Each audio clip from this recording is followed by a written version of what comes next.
Dominic Sebititorios, and today I will be your junior weather reporter for the Philippines. Today, we are watching a large storm system moving across our country. Because of this storm, many areas will experience dark clouds, strong winds, thunder, lightning, and heavy rain. If you go outside today, remember to bring an umbrella or raincoat. Let's start our weather report in Luzon. In northern Luzon, places like Baguio may experience heavy rain and strong winds. The weather will be cool and very cloudy.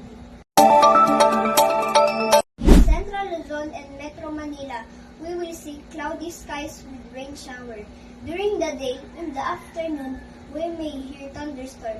Lightning may flash in the sky and thunder may sound like boom! Because of strong rain, some streets may become flooded, so people should be careful. Next, let's travel to the Visayas. Cities like Cebu, Iloilo, and Tacloban may experience rainy and windy weather. The storm may cause big waves in the ocean, so fishermen should stay on land. Now let's check Mindanao. Mindanao will have cloudy skies with rain showers, especially in the afternoon.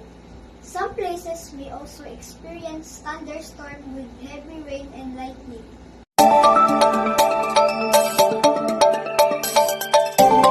Before we end, here are some safety reminders. Bring an umbrella or raincoat. Stay indoors when there is a thunder and lightning. Avoid walking in flood water.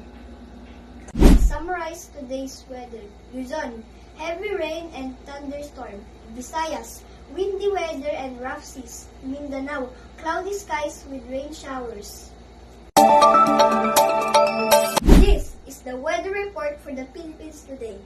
Again, I'm Dominic Sebititorios, your junior weather reporter.